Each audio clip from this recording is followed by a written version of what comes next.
I have a love-hate with A21 movies. Like, they love to make them, and I tend to not like them. Like, Slice was a choice, and you can't convince me otherwise on that one. But that doesn't mean that there isn't going to be exceptions, and The Lighthouse has actually been on my radar for a while now. The problem is, though, it's about as far out of my comfort zone as you can possibly get when it comes to my picks in horror movies. I'm always going to pick Saw over The Shining. But I too got caught up in the sea shanty boom that was the summer of 2020, so we're going to give The Lighthouse a watch today. Two lighthouse keepers, played by Willem Dafoe and Robert Pattinson, find themselves marooned at a remote New England outpost by a wild storm in the 1890s. Their only company being each other, they struggle to maintain their sanity as the days pass and one is haunted by mysterious visions. So, in the usual style on my channel, I'm going to go and grab a coffee, I'm going to watch the movie, and I'm going to come back and tell you what I think of it. Here in Blackrock and Salt Hill, both today and yesterday. Before I start with my thoughts, I want to take a second to just say that the sound effects in this movie are extremely loud compared to the dialogue, so you might want to have your TV remote on hand when you watch this. This is across the entire movie, so if you are somebody that is sound sensitive, then please bear this in mind when you watch this film. After watching The Lighthouse, I don't necessarily know what I think. If you ever had this experience where you've got to the end of the movie and thought, huh, and that's how I feel with The Lighthouse. I think choosing to stylistically put the movie in black and grey scale is a very good choice, because you spend a lot of this movie trying to piece together what is happening, and with colour you tend to have pre-existing associations with them, so like grass is green and sky is blue, so you don't always know what you're looking at when you're watching The Lighthouse, and I think that adds to it because it does take you longer to piece together exactly what you're looking at. I could have done without the moments where Willem Dafoe and Robert Pattinson were staring into my soul. It's not breaking the fourth wall exactly. They're supposed to be looking at the thing directly behind the viewer, but it's so uncomfortable. Like, I get that that's the design choice as well, but that's so uncomfortable. The fact as well that this entire movie, for like 90% of it, is just Willem Dafoe and Robert Pattinson. Both do a really good job with the material. Doesn't mean that I necessarily understand the material and how it was intended to be viewed, but that's a personal thing. I also never realised that Willem Dafoe is 5'7" or 5'9" if you check the internet. I only really noticed it when he was stood next to Robert Pattinson and sort of like giving him the hairdryer treatment, shouting him down. I'd never noticed it before. If you like psychological horror or isolation or claustrophobic kind of settings, then I do think The Lighthouse is a movie that you would enjoy.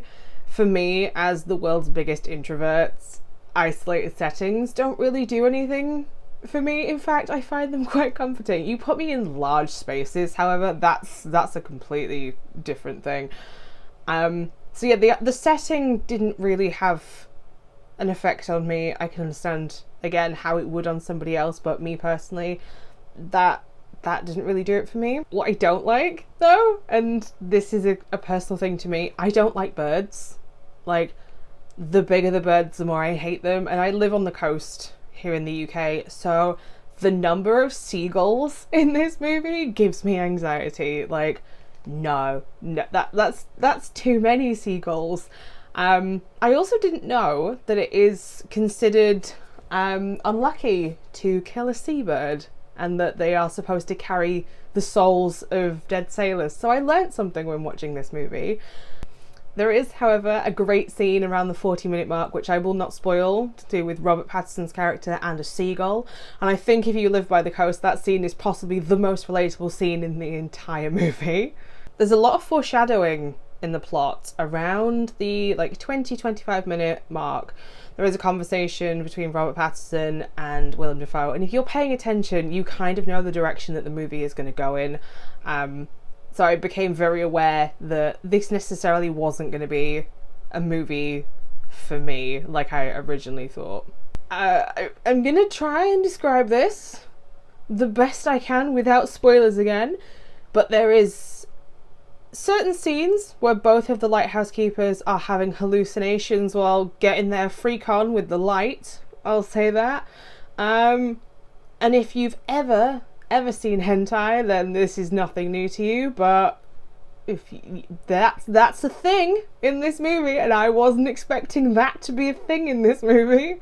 After watching it though, I can see why so many people like The Lighthouse, but I knew going into it that this wasn't going to be a movie for me, and coming out of it, I can 100% say that this isn't a movie for me. But that's not to say that I'm not glad that I actually sat down and watched it and gave it the chance, because I think that there are a lot of people that wouldn't necessarily give it a chance if it was out of their comfort zone.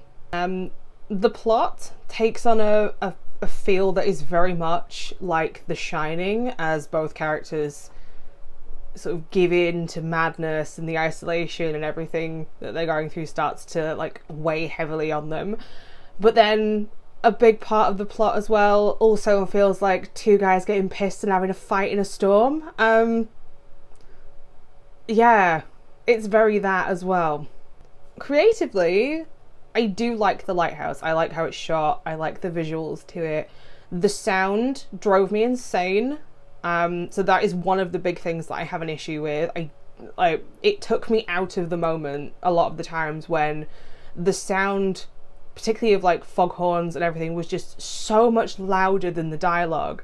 And then the dialogue was much quieter, so I was constantly having to adjust the volume. And the plot really doesn't do anything for me. Again, that's just a personal thing. I think I'm going to give it a 2.5 out of 5, and I know that some people out there will think that is incredibly low, but that's because there are equal things that I both liked and disliked about this movie, so to me it should be very much the middle of my rating system at a 2.5 out of 5. It is also quite a long movie at 1 hour and 50 minutes, and when you're not invested in a plot, that can feel even longer, and that was just how it felt for me. I could have done with it being just that little bit shorter, maybe like 5-10 minutes. But I will say though, if you still think that The Lighthouse is something that you would be interested in, then absolutely still give it a watch. Like, I knew going into this that this was about as far out of my comfort zone as any horror movie that I've ever seen was going to be. So did I expect to come out of this ranting and raving, being like, it's a 5 stars? No, I didn't. But I think what it does well, and what it hits the mark for me, it does well. But what it misses the mark for, I have to then mark it down for. But there you have it. That's my thoughts on The Lighthouse. I would be very interested to know what other people actually think of this movie. I'm open to discussions. I understand that there are going to be people that love this movie. There are going to be people that hate this movie. There are going to be people that just don't understand this movie as well. And all of these points of view are valid. And I encourage discussion here on my channel as long as you aren't hateful with your comments. So until next time, when I will be back with a different movie. Bye.